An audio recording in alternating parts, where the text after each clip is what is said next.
बुला के पिंकी से पूछती हूँ कि पिंकी जी, आपका ट्रीटमेंट जो है वो डॉक्टर सुरेंद्र दवास जी भी सामने हैं, तो आप बताइए आपको कैसा महसूस हुआ जब आप इनके अंडर में आई, क्योंकि इससे पहले आप कहीं और दिखा रही थी, फिर इनके पास आई, तो आपको कैसा लगा? और ट्रीटमेंट के बाद आज आप बिल्कुल सही हैं, पहले की जैसी हो गई हैं, तो आप कैसा फील कर रही हैं?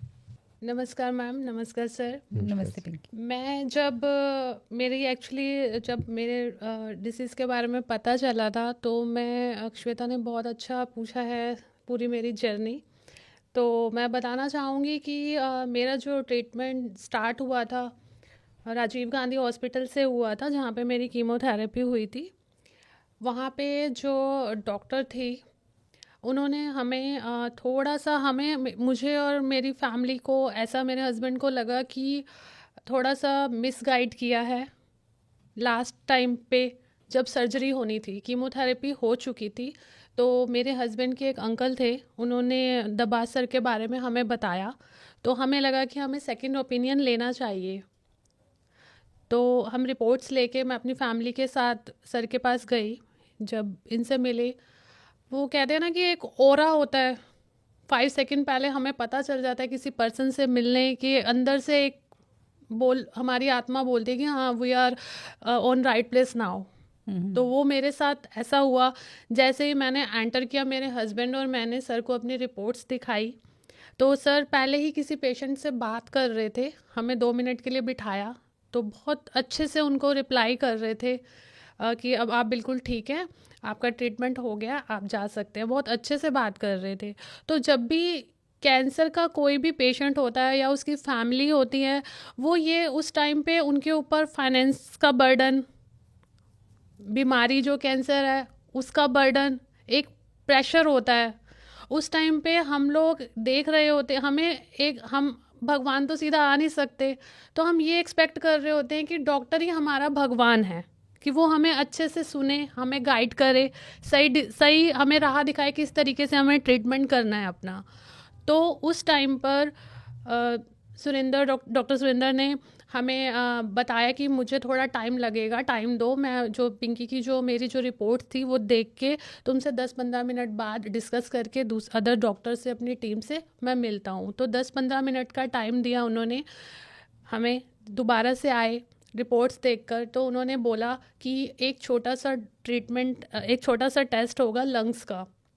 कि मैं पहले, मुझे थोड़ा सा डाउट है कि लंग्स में कोई प्रॉब्लम तो नहीं है, मैं पहले वो क्लियर करूँगा, देन मैं ब्रेस्ट कैंसर का ट्रीटमेंट करूँगा, ये गाइड किया। तो हम शॉक्ड हो गए कि अब ये लंग कैंसर का ये क्या बीच में आ गया है। तो उस टाइम पे हमें लगा कि डॉक्टर हमें सही से गाइड कर रहे हैं, कि वो हमें डायरेक्टली ये नहीं बोल रहे कि आप एडमिट हो जाओ, आपकी सर्जरी होगी, ब्रेस्ट की सर्जरी होगी। तो उस टाइम पे मैंने अपने हस्बैंड की तरफ देखा, एक आई कांटेक्ट इस तरीके से था, एक हम दोनों की अंडरस्टैंडिंग थी कि हाँ, आप मतलब डॉक्टर सही बोल रहे हैं, हमें करा लेना चाहिए। तो वो टेस्ट हुआ, उसके बाद उन्होंने सर्जरी के लिए तो उसके बाद एक चीज़ और बोली मुझे सुरेंद्र सर ने, कि जो आपका ट्रीटमेंट है, उसके बाद ब्रेस्ट रिमूवल होगा, उसके बाद एक ब्रेस्ट रीप्लांट करानी है, वो पिंकी का इंडिविजुअल जो है डिसीजन होगा। तो पिंकी पर डिपेंड करता है कि उसको करवाना है ब्रेस्ट रीप्लांट या नहीं कराना।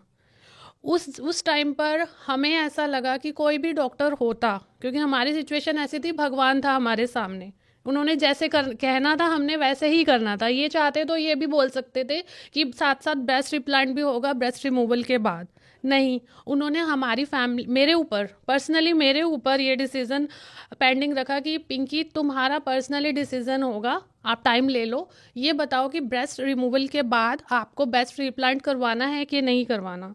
उस टाइम पे मैंने सर को बोला, सर मुझे 5 मिनट का टाइम दो, मैं अपनी फैमिली से डिस्कस करूँगी। तब मैंने अपने हस्बैंड और अपनी फैमिली जो मेरे साथ थे लोग, उनसे बात करके मैंने बोला कि मुझे कराना है। तो इन्होंने मुझे बहुत अच्छे से गाइड किया है, अपनी टीम, जो भी ब्रेस्ट रिमूवल वाले टीम डॉक्टर थे उनके पास भेजा, उनसे मैंने सारा समझा। तो मैं यही कहना चाहूँगी, फिर मेरा ट्रीटमेंट स्टार्ट हुआ, जो भी जर्नी रही, इनकी जो टीम ने बहुत अच्छे से ट्रीटमेंट किया। उस टाइम पे हमें कहते हैं ना कि जो पेशेंट और उसकी फैमिली होती है, एक जो सपोर्ट चाहिए होता है ना, जो हम हमारे जो अंदर से हम सोच रहे होते हैं कि हमें मिले। तो आजकल जो भी डॉक्टर्स हैं वो, कहना तो नहीं चाहिए लेकिन बोलते ही हैं अब जो लोग कि डॉक्टर नहीं है वो कसाई हैं, कि कहीं ना कहीं बीमारी देखकर बैठे हैं कि ये बीमारी ऐसी है, इस बंदे को लूट लो। एक्सपेंस तो आता है, नो डाउट, लेकिन जो मेरी एज थी और जो ट्रीटमेंट देना था, मेरी फैमिली ने पैसा नहीं देखा कि ट्रीटमेंट तो करवाना ही है। लेकिन मैं ये कहना चाहूँगी कि कुछ लोग ऐसे भी हैं जो बियर नहीं कर सकते कॉस्ट। तो दबाज सर ने बताया उसके लिए कि मुझे सुन के बहुत खुशी हुई। इन्होंने अपने पॉडकास्ट में बताया कि इन्होंने अपने जो पर्सनल प्राइवेट क्लिनिक्स खोल रखे हैं पश्चिम बिहार में, जीविशा और सोनीपत में। तो वहाँ पे जो ट्रीटमेंट की कॉस्ट है वहाँ से बहुत कम है, ताकि जो नॉर्मल पीपल है वो भी ट्रीटमेंट करा सकें। इसकी कॉस्ट ही इतनी ज़्यादा होती है कि मिडिल क्लास भी नहीं बियर कर पाता। तो ये बहुत अच्छा ये भी मुझे बहुत अच्छा लगा। मुझे बाद में इनके जीविशा के बारे में पता चला। नेक्स्ट सर्जरी के लिए मैं भी वहीं गई थी, जीविशा सजेस्ट करी थी डॉक्टर ने, तो मैंने वहीं पे नेक्स्ट सर्जरी अपनी वहीं करवाई थी। तो वहाँ की कॉस्ट और वहाँ की कॉस्ट में बहुत ज़्यादा डिफरेंस है। तो नॉर्मल पीपल जो है लोअर मिडिल क्लास भी वहाँ पे अपना ट्रीटमेंट करवा सकते हैं। ये बहुत अच्छी चीज़ है जो एक डॉक्टर को करनी चाहिए। उनके हाथ में जितना है सपोर्ट उन्होंने किया एज ए मेरी फैमिली को भी और मुझे भी, और जो उन्होंने अपना प्राइवेट क्लिनिक जो भी अपना हॉस्पिटल जीविशा में और सोनीपत में खोल रखा है, वहाँ पे सब लोग इजीली ट्रीटमेंट करवा सकते हैं। जो बीमारी है कैंसर, वो तो फैमिली को और पेशेंट को सफ़र करना ही है। जो फाइनेंशियल सोचना पड़ता है कि इतना खर्चा आएगा इस बीमारी के लिए, तो उसका सॉल्यूशन भी उन्होंने निकाला। क्योंकि वो बीएल कपूर में हर कोई अपना ट्रीटमेंट नहीं करवा सकता। नॉर्मल जो लोअर मिडल है या मिडिल क्लास भी वहाँ नहीं करवा सकते। कि मैं भी सोचूं तो सडनली इतना अमाउंट अरेंज करना एक मिडिल क्लास के लिए भी इजी नहीं है।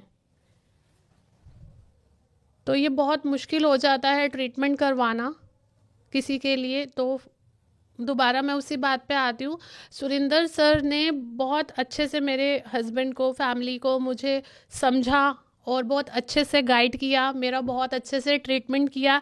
इवन जब मैं ट्रीटमेंट होके आईसीयू से अपने वार्ड में आ गई थी, रूम में आ गई थी, तब ये आए, इन्होंने बोला मुझे, पिंकी को उन्होंने बोला कि सर्जरी की खुशी नहीं है कि पिंकी का लोअर एब्डोमेन से फैट रिड्यूस हो गया, पतले होने की ज़्यादा खुशी है। मुझे आज भी याद है उस टाइम इन्होंने ऐसा बोला।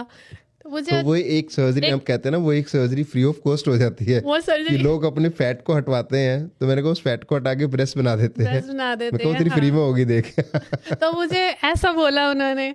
मतलब मैं उस टाइम इतने पेन में थी, पेन तो नहीं, ठीक था, मैं हैप्पी भी थी। वो कह रहे इसीलिए हैप्पी है कि ये पतली हो गई है, इसको उसकी ज़्यादा खुशी है कि पिंकी पतली हो गई है। उस टाइम ये आके बोला। तो एक जो कनेक्ट बना था पेशेंट और डॉक्टर का, इमोशनली हमारा जो बॉन्ड बना था ड्यूरिंग ट्रीटमेंट, वो बहुत अच्छा था। वो जर्नी बहुत अच्छी थी। इतने दुख दर्द तकलीफ़ें मैंने सहने के बाद भी, तो उस टाइम पे अगर डॉक्टर हमें ऐसा मिल जाए तो I am really very grateful. बहुत मेरा आपके लिए बहुत ज़्यादा रिस्पेक्ट है मेरे हार्ट में कि मुझे डॉक्टर बहुत अच्छे मिले और मेरा ट्रीटमेंट हो गया, आज मैं रिकवर हो गई हूँ और मैं बिल्कुल ठीक हूँ। Thank you so much. मैं इसलिए कहता हूँ कि भी बेस्ट इंस्टीट्यूशंस चलो होते हैं, but you should always try to search for a best doctor जो आपको एडवाइस ठीक थे। So I always say to patients कि ये तुम्हारा बेस्ट ट्रीटमेंट है, जहाँ तुम्हारी मर्जी है वहाँ ले लो, सो दैट उस पेशेंट को आगे कोई भी मिसगाइड ना कर पाए। तो फर्स्ट मीटिंग में सारी रिपोर्ट देख के आप पेशेंट को फुल इतना गाइड कर दो कि आगे उसको कोई गलत नहीं बता पाए। अल्टीमेटली फिर डिसीजन पेशेंट का है, उसको कहाँ ट्रीटमेंट चाहिए, कैसा ट्रीटमेंट चाहिए, but as a good doctor you always advice them best at first meeting. तो thank you so much ma'am and sir, Thank you, आपने thank you. मेरा ट्रीटमेंट किया, मैं रिकवर हुई, तो मैं बहुत ज़्यादा, आप उस टाइम तो आप भगवान ही थे, अभी भी मेरे लिए आप भगवान ही हो कि भगवान नहीं आ सकते, उन्होंने आपको भेजा और मुझे ठीक किया, इस बीमारी से बाहर लाए, इमोशनली भी, साइकोलॉजिकल भी और फिजिकली भी फिट हुई मैं। Great. आप लोगों का बहुत सपोर्ट रहा मुझे। Thank So you. happy for you, Pinky. Thank you so much ma'am. अभी अभी आपने सुना कि पिंकी जी ने कितना अच्छा कहा कि डॉक्टर भगवान होते हैं, और उन्होंने साथ साथ ये भी कहा कि डॉक्टर कसाई भी होते हैं। तो मुझे लगता है कि सारे हॉस्पिटल मैनेजमेंट में हर किसी को इस बात का ध्यान रखना चाहिए कि पेशेंट रिकवर होके कभी ना कभी आपके सामने आ सकता है, आप उसके लिए क्या बनते हैं। ऐसे मैं दवास जी के बारे में कह सकती थी कि भगवान है, क्योंकि मैं बहुत लेकिन शायद ये शब्द मैं कहती तो आप सबको विश्वास नहीं होता, क्योंकि मैं इनकी पेशेंट नहीं रही हूँ। लेकिन अब इनकी पेशेंट जो इनको नहीं जानती थी, इससे पहले वो दवास जी को बिल्कुल नहीं जानती थी, ना उनसे कनेक्टेड है, ना उनके स्कूल की हैं। पिंकी मुझसे कनेक्टेड जरूर है, तो मुझे अच्छा बोलती, लेकिन उसने मुझे नहीं अच्छा बोला, वहाँ उस डॉक्टर को अच्छा बोला जिन्होंने इनको सही रास्ता दिखाया। उन्होंने किसी का नाम नहीं लिया, पर उन्होंने ये भी कहा कि डॉक्टर कसाई भी होते, तो कहीं ना कहीं इनको ये एहसास जरूर हुआ होगा। तो मुझे लगता है डॉक्टर दवास जी से हर किसी को कुछ ना कुछ सीखने की ज़रूरत है। श्वेता, इसमें एक ना कैच ये है कि भी हर डॉक्टर अपनी तरफ से बेस्ट कोशिश कर सकता है, पर बेस्ट कोशिश के बाद भी आप सबको ठीक नहीं कर सकते, ये भी फैक्ट है। बिल्कुल कि भी हर डॉक्टर के हाथ में कॉम्प्लिकेशंस हैं। ऐसा नहीं है कि मैं सारी सर्जरी करूंगा वो सारी ही बेस्ट होंगी। भाई मैं ये कहता हूँ कि मैं फिर भी बोलूँगा बेस्ट एडवाइस फिर बेस्ट ट्रीटमेंट। इवन मेरी बेस्ट एडवाइस और मेरे बेस्ट ट्रीटमेंट देने के बाद भी मेरे से भी कॉम्प्लिकेशन होती हैं। सो जब कॉम्प्लिकेशंस होती हैं तो वो फैमिली, वो पेशेंट उस चीज़ को नहीं हैंडल कर पाते। उस टाइम भी आपको इमोशनली पेशेंट के साथ खड़े होकर उनको समझाना होता है भी ये हो सकता है। एंड इसलिए मैं कहता हूँ फर्स्ट मीटिंग में आप उनको सब कुछ बताओ। सो लाइक पिंकी का डिस्कशन चल रहा था, तो पिंकी का अगर मैं आपको थोड़ा सा ब्रीफ दूँ, जैसे राजीव गांधी से आए तो इनको लंग में बेसिकली लिम्फ नोड्स होते हैं यहाँ पे। उन लिम्फ नोड्स में भी पेट स्कैन में कुछ दिख रहा था। मैंने कहा पहले ये कंफर्म करो, अगर वो लिम्फ नोड्स में पॉजिटिव आया तो तुम्हारी सर्जरी नहीं होगी, वो नेगेटिव आएगी तभी सर्जरी करेंगे। सो नेगेटिव आई, फिर हमने सर्जरी की। सर्जरी में ब्रेस्ट निकालना था, पर उसका रिकंस्ट्रक्शन हमेशा पेशेंट पे डिपेंड करता है। और ब्रेस्ट निकालना इज सिंपल सर्जरी, पर ब्रेस्ट को रिकंस्ट्रक्ट करना is a major surgery. Major means जो हमने यहाँ से इसको पूरा फ्लैप लगाया, उसके खराब होने के चांस 5 से 10% है। सो मान लो अगर मैं पिंकी का ये फ्लैप लगा रहा हूँ और पिंकी का ये फ्लैप ठीक नहीं रहा, 5 से 10% में पिंकी आई, तो पिंकी को लगेगा मैंने इतनी बड़ी सर्जरी भी कराई, मैंने उसका पूरा एक्सपेंस भी दिया, उसके बाद भी मैं ठीक नहीं हुई। ये एक चीज़ हो सकती है। बट अगर मैंने पहले से उसको एक चीज़ बताई हुई कि दिस कैन हैपन, तो फिर पेशेंट आप पे कॉन्फिडेंस रखता है। पर अगर ये चीज़ मैं ना बताऊं और उसकी सर्जरी कर दूं और फिर वो ख़राब हो जाए, तो उसको लगेगा कि मुझे पहले क्यों नहीं बताया था, मेरे से तो पैसे ले लिए। बिल्कुल। तो ये चीज़ एक कम्युनिकेशन जो है, attachment to patient is good, but communication should be very very clear. अगर वो कम्युनिकेशन आप करके चलते हो तो आपका पेशेंट आप पे पूरा कॉन्फिडेंस और ट्रस्ट रखेगा, वो बहुत ज़रूरी है। जी जी जी। अगर कॉम्प्लिकेशन हो जाती है, मैं उसके लिए भगवान नहीं रहता, फिर मैं ख़राब डॉक्टर हो जाता हूँ। बट अगर मैंने कम्युनिकेट किया हुआ है तो मैं उसके लिए फिर भी सेम डॉक्टर होऊंगा कि मैंने सब कुछ आपको पहले से बताया हुआ है। बिल्कुल बिल्कुल बिल्कुल। आप दोनों का हमारे शो में आने के लिए बहुत बहुत धन्यवाद। मतलब सबसे बड़ी बात आपने की कि आप लोग क्लियर कम्युनिकेशन रखे थे। ये तो सच में आपने कहा कि डॉक्टर भगवान होता है, लेकिन ऐसा नहीं कहते भगवान भी लोगों को, कुछ लोग मरते ही हैं। भगवान अगर है तो हर कोई जिंदा भगवान के भक्त भी मरते हैं। तो इन्होंने कहा कि क्लियर कम्युनिकेशन होना चाहिए, और ये एक फेथ, एक ट्रस्ट आपका आपके पेशेंट पे बना के रखा हुआ है, वो तो हमने सामने देख लिया ये। और आगे भी मैं को यही उम्मीद करती हूँ सारे डॉक्टरों से कि सब लोग ऐसा ही करते होंगे, पर ट्रस्ट जो है चाहे ऐसा बना होना चाहिए कि कोई पेशेंट को किसी को कसाई कहने की ज़रूरत ना पड़े। आप दोनों का आने के लिए शो में बहुत बहुत धन्यवाद। आगे उम्मीद करती हूँ फिर से आप लोगों से बातचीत करने का मौका मिलेगा, जब भी मिले, क्योंकि ये विषय ही इतना लंबा है कि शायद मुझे लगता है हम 3-4 घंटे भी बात करें तो समाप्त नहीं होने वाला है। फिर से मैं आप लोगों का एक बार चाहूँगी कि हमारे शो में आए और दर्शकों को और भी ज़्यादा इन चीज़ों के बारे में जानकारी दे सकें। Thank you. Thank you.